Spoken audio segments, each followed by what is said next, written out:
जय हिंद दोस्तों। आज हमारा फिजिक्स का बहुत ही शानदार टॉपिक है। इससे पहले हम दूरी, चाल, गति ये सभी पढ़ चुके हैं। आज हम पढ़ेंगे बल, जो फिजिक्स का बहुत ही महत्वपूर्ण टॉपिक है। और इस बल की जो खोज की थी वो किसने की थी? न्यूटन ने की थी। और न्यूटन को क्या कहा जाता है? Father of physics. फिजिक्स का जनक किसको कहा जाता है? न्यूटन को कहा जाता है। और इसी न्यूटन के बारे में आज हम अध्ययन करेंगे। न्यूटन ने बल को कैसे खोजा, कैसे गुरुत्वाकर्षण बल के नियम दिए, कैसे न्यूटन की गति के 3 जो नियम है, इन सभी के बारे में आज हम क्या करेंगे? अध्ययन करेंगे। सबसे पहले हम देखते हैं बल। बल क्या होता है? ठीक है, बल जिसे हम फोर्स कहते हैं। बल बल क्या होता है? अब देखो, कोई भी ये एक पिंड है, ठीक है, ये एम द्रव्यमान का कोई पिंड है।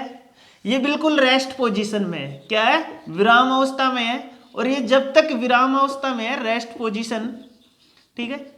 अब जब तक ये विराम अवस्था में रहेगा, जब तक हम इस पे कोई बाह्य बल आरोपित न कर दे। अब मान लो कि इसके ऊपर मैं एक बल F आरोपित कर रहा हूं, फोर्स, ठीक है। अब ये बल F लगाने पर ये क्या आएगा? गति की अवस्था में आएगा। किस में आएगा? गति की अवस्था में आएगा, ठीक है। गति की अवस्था में आएगा, ठीक है। अब ये गति की अवस्था में तब तक रहेगा जब तक इस पे कोई दूसरा बल क्या ना करे? कार्य ना करे। ये समझ लो, मैंने बल F1 लगाया। अब इसकी गति की अवस्था को धीमा करने के लिए मैंने दूसरा बल लगाया F2, ठीक है। फोर्स क्या लगा दिया मैंने? F2 लगा दिया, ठीक है। फोर्स F2 लगा दिया, ठीक। अब देखो, जब तक ये बल, इस पे मैंने एक बल लगाया तो ये क्या हुआ? गति की अवस्था में आ गया। अब दूसरा बल अगर मैं इस पे लगाऊंगा तो इसके गति का मैं क्या करूंगा? विरोध करूंगा, ठीक है। अब बल का कहने का मतलब ये होगा, जब तक कोई किसी वस्तु पर कोई बाह्य बल न लगाया जाए तब तक वह क्या नहीं होगी? गतिशील नहीं होगी, ठीक है। अब उस पर कोई बाह्य बल लगाया जाएगा तो वो क्या होगी? गतिशील होगी, ठीक है। अब गतिशील वस्तु को तब तक नहीं रोका जा सकता जब तक उस पर कोई क्या नहीं लगाया जा सके? विपरीत बल, ठीक है। अब देखो, ये m1 द्रव्यमान की कोई वस्तु है, ठीक है। इस पे मैंने बल लगाया, ये यहां से कहां पे आ गई? बल लगाने पर यहां से ये यहां पे आ गई, समझ लो, ठीक है। इसमें बल लगाने पे एक यहां से कहां पे आ गई? यहां पे आ गई, ठीक है। अब इस पे अगर मैं दूसरा बल लगाऊं, फिर से अगर मैं बल लगाऊं, ये गतिशील है, ठीक है। इसमें विपरीत बल लगाया मैंने। अब मैं इसको रोकने का क्या कर रहा हूं? प्रयत्न कर रहा हूं। मान लो कि ये कोई ट्रक है। ये कोई क्या है? ट्रक है। ये लो, ये एक ट्रक बन गया, ठीक है। अगर मैं इस ट्रक को रोकने का प्रयत्न करता हूं, ठीक है, बिल्कुल स्पीड में होगा। अब देखो, अगर ये इसमें जितना, जो कोई भी वस्तु होगी, जिसमें जितना ज्यादा द्रव्यमान होगा उसकी स्पीड क्या होगी? ज्यादा होगी। और उसको रोकने के लिए उतने ही क्या होगी? बल की आवश्यकता होगी। अगर हम इसको रोकने का प्रयत्न करेंगे, अगर इसमें बल ज्यादा है, ठीक है, तो उसको रोकने के लिए कितना बल चाहिएगा? उससे ज्यादा बल हमें चाहिएगा, ठीक है। अब देखो, बल जो होता है, होता क्या है? देखो, किसी भी गतिशील वस्तु को, या कोई भी विराम अवस्था में कोई भी वस्तु होती है, ठीक है, विराम अवस्था में कोई भी वस्तु है या रेस्ट पोजीशन में कोई भी वस्तु है, जब तक उस पर बाह्य बल न लगाया जाए, ठीक है, जब तक उसमें बाह्य बल न लगाया जाए तब तक वह गतिशील नहीं होगी। उसी को क्या कहते हैं? बल कहते हैं, ठीक है। अब बल एक क्या है? सदिश राशि है। बल क्या है? एक सदिश राशि है। सदिश राशि है। बल एक सदिश राशि है। और बल का जो एसआई मात्रक जो होता है, क्या होता है? न्यूटन होता है। बल का एसआई मात्रक क्या होता है? न्यूटन होता है। न्यूटन। और बल, एक न्यूटन बराबर कितना होगा? एक न्यूटन बराबर, एक न्यूटन बराबर कितना होता है? 1 किलोग्राम, 1 किलोग्राम मीटर पर सेकंड स्क्वायर, ठीक है। 1 किलोग्राम मीटर पर सेकंड स्क्वायर। 1 न्यूटन बराबर कितना होगा? 1 किलोग्राम मीटर पर सेकंड स्क्वायर होता है। बल का जो दूसरा मात्रक होता है, 1 न्यूटन बराबर कितना होता है? 1 न्यूटन बराबर, 1 न्यूटन बराबर क्या होता है? 10 की पावर 5 डाइन। ये बल का सीजीएस मात्रक होता है, 10 की पावर 5 डाइन, ठीक है। बल का 1 न्यूटन बराबर कितना होगा? 10 की पावर 5 डाइन। अगर बल का सीजीएस मात्रक अगर आपको पूछा जाए, सीजीएस मात्रक, तो सीजीएस मात्रक क्या होता है? सीजीएस मात्रक डाइन होगा, ठीक है। और जो एसआई पद्धति में जो मात्रक पूछा जाए वो 1 किलोग्राम मीटर पर सेकंड स्क्वायर होता है। प्रचलित वर्तमान में जो प्रचलित मात्रक है वो क्या है, 1 किलोग्राम मीटर पर सेकंड स्क्वायर, और जो डाइन है वो आज से पहले ही चला करता था। ठीक है, अब देखो न्यूटन ने जो नियम दिए वो किस पे आधारित है, गति के 3 नियम है, न्यूटन का प्रथम नियम, थर्ड नियम, सेकंड नियम। ठीक है, तो उस पे आधारित है। सबसे पहले बल किसे कहते हैं, कोई भी वस्तु होगी जिसका m द्रव्यमान होगा, इस पे जब तक कोई बल नहीं लगाएंगे तब तक यह क्या नहीं होगी, गतिशील नहीं होगी। ठीक है, इसकी गति की अवस्था को रोकने के लिए हम क्या करेंगे, इसको विपरीत बल लगाएंगे। ठीक है, वो क्या कहलाएगा, बल। ठीक है, बल क्या है, एक सदिश राशि है, ऐसा ही मात्रक न्यूटन होता है। 1 न्यूटन बराबर कितना होता है, 1 किलोग्राम मीटर पर सेकंड स्क्वायर होता है। 1 न्यूटन बराबर 10 की पावर 5 डाइन होता है। जैसे कि बल क्या होगा, एक रखी हुई फुटबॉल को किक मारना, किक मारने पे वो क्या होगी, गतिशील होगी। ठीक है, अब उसको गोलकीपर रोकने की कोशिश करेगा तो वो क्या करेगा, उसका विपरीत बल होगा।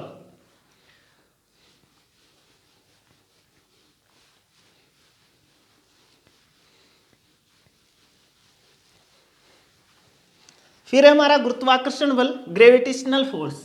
ठीक है, गुरुत्वाकर्षण बल, गुरुत्वाकर्षण बल क्या होता है, दो कणों के मध्य बल लगेगा। ठीक है, गुरुत्वाकर्षण बल। ये हमारी पृथ्वी है,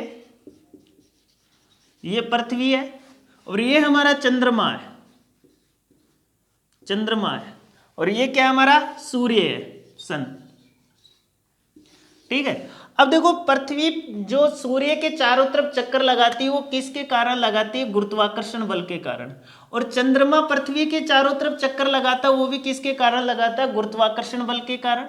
और पृथ्वी सूर्य के चारों तरफ जो चक्कर लगाती है वो भी किसके कारण लगाती है, गुरुत्वाकर्षण बल के कारण। इन दोनों के बीच में क्या होता है, ग्रेविटेशनल फोर्स होता है। क्या होता है, गुरुत्वाकर्षण बल के कारण ही ये क्या करते हैं, एक दूसरे के चारों तरफ ये चक्कर लगाते हैं। ठीक है, अब अगर ये इनके बीच में गुरुत्वाकर्षण बल नहीं होगा तो ये कहीं पर भी क्या कर सकते हैं, आपस में टकरा सकते हैं। ठीक है, और टकराने से देखो, मान लो कि पृथ्वी सूर्य से टकरा गई तो विस्फोट हो जाएगा, मतलब जीवन ही समाप्त हो जाएगा। तो इनके मध्य जो गुरुत्वाकर्षण बल होता है वो क्या करता है, इनको एक निश्चित परिक्रमा में क्या करता है, घुमाता है। ठीक है, गुरुत्वाकर्षण बल होगा क्या, गुरुत्वाकर्षण बल दो पिंडों के मध्य जो बल लगता है। ठीक है, दो पिंडों के मध्य जो बल लगेगा उसी को क्या कहते हैं, गुरुत्वाकर्षण बल कहते हैं। ठीक है, दो पिंडों के मध्य लगने वाला बल क्या कहलाएगा, गुरुत्वाकर्षण बल कहलाएगा।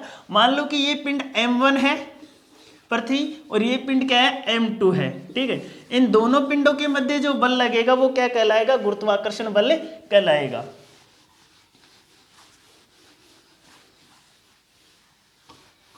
फिर हमारा इसके बाद में जड़त्व।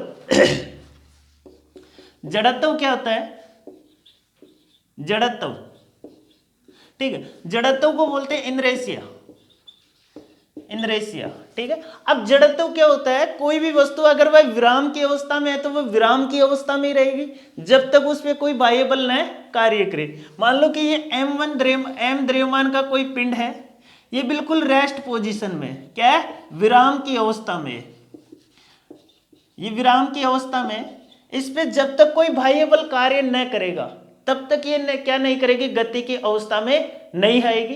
ठीक है, इसी को क्या कहते हैं, जड़त्व। जड़त्व क्या होगा, वस्तु अगर वह विराम में है तो वो विराम अवस्था में रहेगी, अगर वह गति की अवस्था में है तो वह गति की अवस्था में रहेगी, उसे क्या कहते हैं, जड़त्व कहते हैं। अब जड़त्व 3 प्रकार का होता है, विराम अवस्था का जड़त्व, गति अवस्था का जड़त्व और डायरेक्शन दिशा संबंधित जड़त्व। ठीक है, अब सबसे पहले हम देखते हैं गति का, विराम का जड़त्व। ठीक है, तो विराम का जड़त्व क्या होगा, अब मान लो कि ये वस्तु क्या है, विराम अवस्था में है। ठीक है, विराम अवस्था में अगर इसकी विराम अवस्था में अगर हम कोई परिवर्तन करना चाहेंगे, ठीक है ना, इसकी विराम अवस्था में अगर हम कोई परिवर्तन करते हैं तो वो क्या कहलाएगा, विराम का जड़त्व कहलाएगा। क्या कहलाएगा, इसकी रेस्ट पोजीशन में अगर हम कोई परिवर्तन करना चाहते हैं, rest position of changes, change. ठीक है, अगर इसकी विराम अवस्था में अगर हम कोई परिवर्तन करना चाहते हैं तो वही क्या कहलाएगा, उसका विराम का जड़त्व कहलाएगा।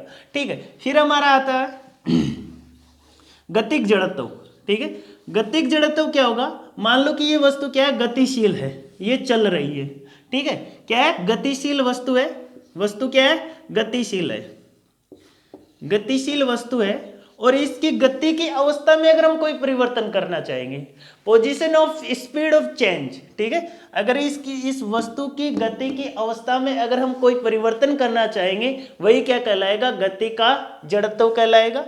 ठीक है, इसकी गति की अवस्था में क्या कर दे, हम परिवर्तन कर दे, ठीक है, क्या कर दे, परिवर्तन कर देते हैं, तो वो क्या कहलाएगा, गति का जड़त्व कहलाएगा। तीसरा हमारा डायरेक्शन संबंधी जड़त्व, ठीक है, दिशा संबंधी जड़त्व। मान लो कि ये वस्तु इस दिशा में जा रही है, इसके ऊपर अगर हमने कोई बल लगाया F और इसकी दिशा चेंज कर देते हैं, ठीक है, अब पहले तो ये इस दिशा में जा रही थी और बल F लगाने पर इसकी दिशा चेंज करने का हम कोशिश कर रहे हैं, ठीक है, इसकी दिशा में परिवर्तन करने का जो भी हम बल लगाएंगे या कोई भी कोशिश, ठीक है, बल लगाएंगे। अब मान लो कि ये इस दिशा में जा रही थी, अब इस पे ऊपर से एक बल लगाया गया और इसकी दिशा क्या कर दी गई, परिवर्तित कर दी गई, उसे क्या कहेंगे, दिशा संबंधित जड़त्व। ठीक है, डायरेक्शन चेंज ऑफ इनरेशिया, ठीक है, ये किसको कहते हैं, जड़त्व कहते हैं। अब जड़त्व से संबंधित देखो, अब न्यूटन ने जितने भी नियम दिए वो जड़त्व से संबंधित नियम दिए।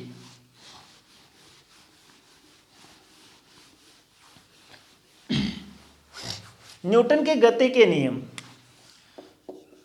न्यूटन के गति के नियम, गति के नियम। अब न्यूटन के गति का जो फर्स्ट नियम है, फर्स्ट नियम,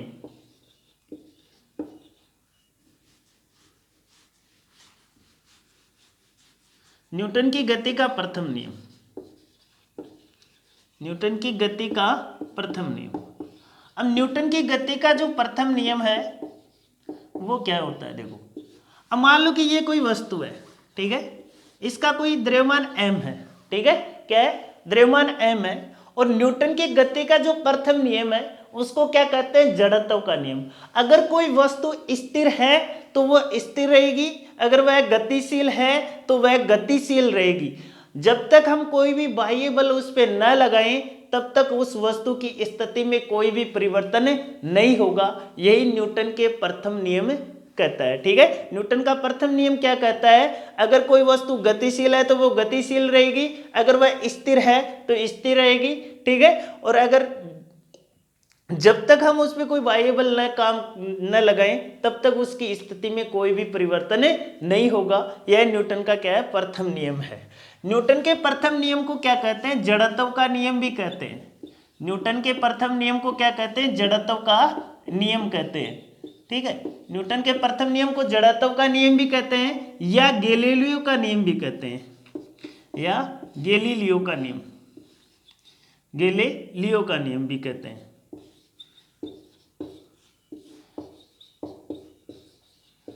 अब न्यूटन ने ये जो नियम दिए तीनों, ये कब दिए थे, न्यूटन ने सन 1687 में ये नियम दिए थे। कब दिए थे, सन 1687 में ये नियम दिए। और न्यूटन की एक बुक है, उस बुक का नाम है प्रिंसिपिया, प्रिंसिपिया।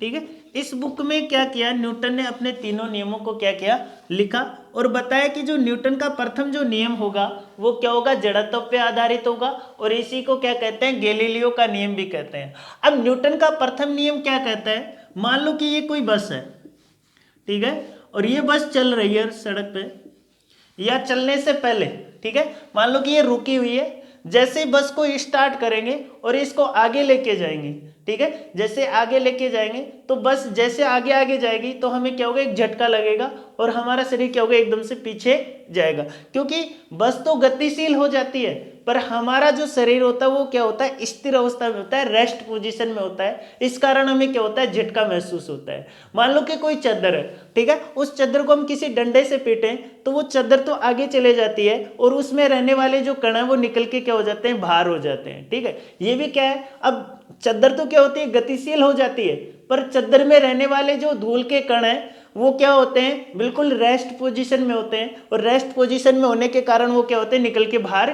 गिर जाते हैं। ठीक है, अब मान लो कि कोई किसी बंदूक से हम किसी शीशे पे, कांच पे अगर बंदूक की गोली चलाते हैं तो शीशे से पार हो जाती है बंदूक की गोली, ठीक है ना, उसमें क्या हो जाता है, एक छोटा सा होल या छिद्र हो जाता है, उस छिद्र के द्वारा क्या हो जाती है, गोली बाहर निकल जाती है। ठीक है, क्योंकि गोली का वेग क्या होता है, बहुत ही अधिक होता है, और अधिक वेग के कारण गोली क्या करती है, शीशे से कांच के अंदर छेद करके क्या होती है, पार हो जाती है। अगर हम इस गोली की जगह अगर हम पत्थर मारे, ठीक है, पत्थर मारे तो क्या होगा, जो देखो पत्थर मारने से क्या होगा, मान लो कि हमने यहाँ पे पत्थर मारा तो ये पत्थर का वेग क्या होता है, कम होता है। पत्थर का वेग कम होने के कारण जो शीशे के जितने भी कण हैं वो क्या हो जाते हैं, गतिशील अवस्था में आ जाते हैं, और जिसके कारण शीशा क्या होता है, टूट जाता है। ठीक है, अब कारण गोली के कारण क्यों नहीं टूट पाया, ठीक है, गोली का वेग अधिक होता है जिसके कारण शीशे में और जितने भी कण हैं वो क्या नहीं करते हैं, गति की अवस्था में नहीं आते हैं, और गति की अवस्था में नहीं आने के कारण शीशा टूटता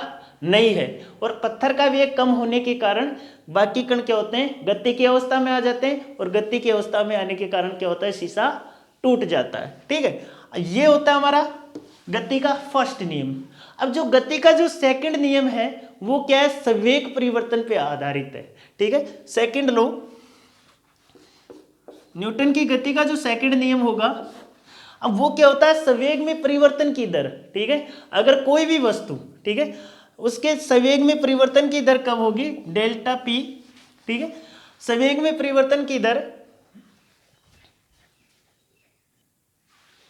अब हमारा न्यूटन की गति का सेकंड नियम। अब देखो न्यूटन की गति का सेकंड नियम क्या होता है, किसी भी वस्तु पर अगर हम कोई भी बाह्य बल लगाते हैं, ठीक है, कोई भी कार्यरत बल अगर उसके संवेग में परिवर्तन कर देता है, उसी को क्या कहते हैं, न्यूटन की गति का द्वितीय नियम कहते हैं। ठीक है, अब मान लो कि ये कोई वस्तु है, ठीक है, ये गतिशील अवस्था में है।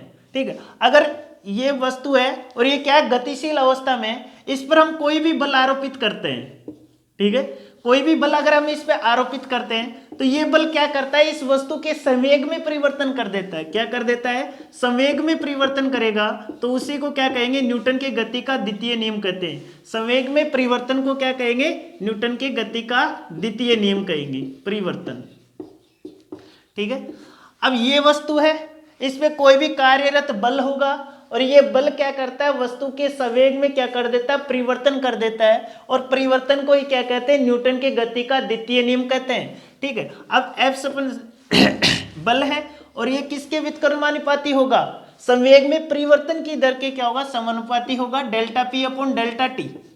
ठीक है, delta P upon delta T. अब देखो यहां से ये क्या होता है, न्यूटन के गति का द्वितीय नियम, जिसे हम F बराबर एम ए कहते हैं। ठीक है, F बराबर क्या कहते हैं, एम ए। यहाँ पे m द्रव्यमान होगा, कण का द्रव्यमान होगा, और a क्या होगा, त्वरण होगा। ठीक है, क्या होगा, त्वरण। अब देखो ये होता है क्या है, मान लो कि वस्तु का द्रव्यमान जितना होगा उसमें मान लो कि वस्तु में द्रव्यमान जितना होगा उसमें संवेग परिवर्तन में उतनी क्या होगी, कमी होगी। ठीक है, अब एक बात मैंने आपको पहले बताई थी कि अगर किसी वस्तु को ऊपर से नीचे की ओर डाला जाता है, ठीक है, ऊपर से नीचे की ओर गिराया जाता है, तो उसके त्वरण में क्या होती है, वृद्धि होती है। क्या होती है, त्वरण में वृद्धि होती है। अगर नीचे से ऊपर की ओर फेंका जाता है तो उसके त्वरण में क्या होती है, कमी होती है। यहाँ पे वही बात होगी, अगर कोई वस्तु ज्यादा स्पीड में होगी तो उसका संवेग में क्या होगी, कम परिवर्तन होगा। ठीक है, अगर वो कम स्पीड में होगी तो उसको हम आसानी से रोक सकते हैं। मान लो कि एक साइकिल और एक ट्रक है, ये साइकिल है, ये साइकिल है, ठीक है, और दूसरा ये क्या है, ट्रक है। इनमें से कौन से को हम आसानी से रोक सकते हैं, साइकिल को हम आसानी से क्या कर सकते हैं, रोक सकते हैं। और ट्रक को अगर हम रोकने की कोशिश करेंगे तो आपका क्या बन जाएगा, चूरमा बन जाएगा। ठीक है, तो ट्रक को हम आसानी से क्या नहीं कर सकते, रोक नहीं सकते। साइकिल को हम क्या कर सकते हैं, आसानी से रोक सकते हैं। अब इसी को क्या कहते हैं, संवेग परिवर्तन की दर। साइकिल के वेग में हम क्या कर सकते हैं, आसानी से परिवर्तन कर सकते हैं। ट्रक के वेग में हम क्या नहीं कर सकते, आसानी से परिवर्तन नहीं कर सकते, जिसे न्यूटन के गति का द्वितीय नियम कहते हैं। अब न्यूटन के गति का जो द्वितीय नियम होगा, अब मान लो कि ये क्या है,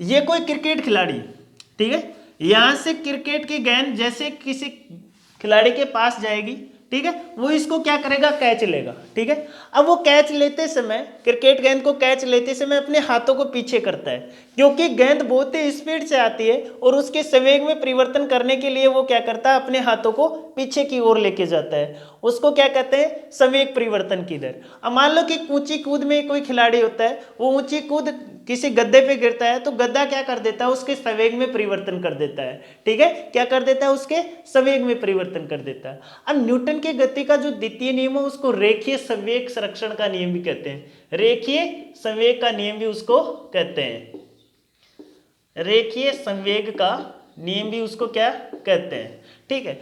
आपको दो एग्जाम्पल याद रखने न्यूटन के गति के द्वितीय नियम के। एक तो कोई भी क्रिकेट खिलाड़ी होगा, जब गेंद को लपकता है या कैच लेता है तो झटके से अपने हाथों को पीछे लेके जाता है। वो किस कारण लेके जाता है, संवेग में परिवर्तन की दर के लिए। कोई भी ऊंची कूद में खिलाड़ी है, अगर वो ऊंची कूद में खिलाड़ी जैसे ही गद्दे पे गिरता है तो गद्दा क्या करता है, उसके संवेग में परिवर्तन कर देता है, ठीक है। तो ये क्या होगा, न्यूटन के गति का द्वितीय नियम होगा। न्यूटन के गति का तृतीय नियम क्या होता है, थर्ड लॉ ऑफ मोशन। इसको क्रिया प्रतिक्रिया का नियम भी कहते हैं, ठीक है। क्या कहते हैं, क्रिया प्रतिक्रिया का नियम। न्यूटन के गति का जो तृतीय नियम होगा इसको क्या कहते हैं, क्रिया प्रतिक्रिया का नियम। मान लो कि ये मेरा हाथ है, ये बल F1 है और ये बल क्या है, F2 है। इन दोनों बलों को आपस में लगाया जाना, ये क्या कहलाएगा, क्रिया प्रतिक्रिया का नियम। ये दोनों बल क्या होंगे, बराबर होंगे, ठीक है। तो न्यूटन का जो तृतीय नियम है उसको क्या कहते हैं, क्रिया प्रतिक्रिया का नियम, क्रिया प्रतिक्रिया का नियम, ठीक है। क्रिया प्रतिक्रिया का नियम होता क्या है, F12 बराबर क्या होगा, F21, ठीक है। इसी को क्या कहते हैं, क्रिया प्रतिक्रिया का नियम। अब मान लो कि ये ट्रक और ये दूसरा ट्रक, ठीक है, इन दोनों को आपस में टकराया जाए, ठीक है, और इन दोनों की स्पीड क्या है, बराबर है। न तो ये इसको पीछे लेके आ रहा है और न ही ये इसको पीछे लेके जा रहा है, तो यही क्या कहलाएगा, क्रिया प्रतिक्रिया का नियम कहलाएगा। ये दोनों आपस में क्या कर रहे हैं, इन दोनों के बीच में एक संतुलित बल लगा हुआ है। बल दो प्रकार के होते हैं, संतुलित बल, असंतुलित बल। असंतुलित बल में क्या होगा, मान लो कि आपने कभी रस्साकसी का खेल देखा होगा, तो उसके अंदर मतलब दो टीमें क्या होते हैं, आपस में रस्सों को खींचते हैं। अगर इधर भी 5 खिलाड़ी होंगे तो इधर भी 5 होंगे।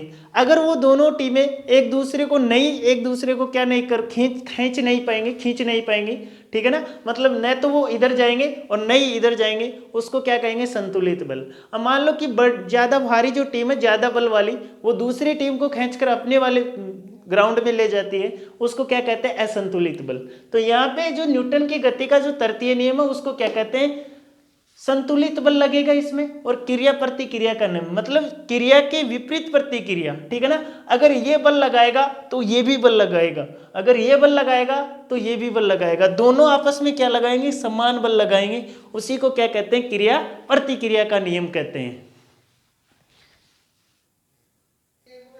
जैसे कि देखो, अब कोई ठोस भूमि है, हम पृथ्वी पे भूमि पे चलते हैं तो हमारे जो पैर होते हैं वो भूमि पे क्या लगाते हैं, बल लगाते हैं, एक बल लगाएंगे और उसी बल के कारण हम क्या कर पाते हैं, आगे चल पाते हैं। जैसे कि तैराक का जल में तैरना, अपने हाथों से जल को पीछे करना, अगर वो हाथों को जल से पीछे नहीं करेगा तो डूब जाएगा, ठीक है। वो आप डूबने से बचने के लिए वो क्या करता है, अपने हाथों से जल को पीछे करता जाता है और आगे बढ़ता जाता है। ये क्या है, क्रिया प्रतिक्रिया का नियम और न्यूटन का थर्ड नियम। न्यूटन का थर्ड नियम क्या होगा, दोनों वस्तुओं में क्या होंगे, बल बराबर होंगे, ठीक है, और वो दोनों बराबर होंगे तो उसको क्या कहेंगे, F12 बराबर F21, ठीक है। इसी को क्या कहते हैं, क्रिया प्रतिक्रिया का नियम। जैसे कि भूमि पे चलना और समुद्र में या किसी भी तालाब में तैरना, ठीक है, ये सभी क्या होंगे, क्रिया प्रतिक्रिया के नियम के उदाहरण होंगे। जय हिंद।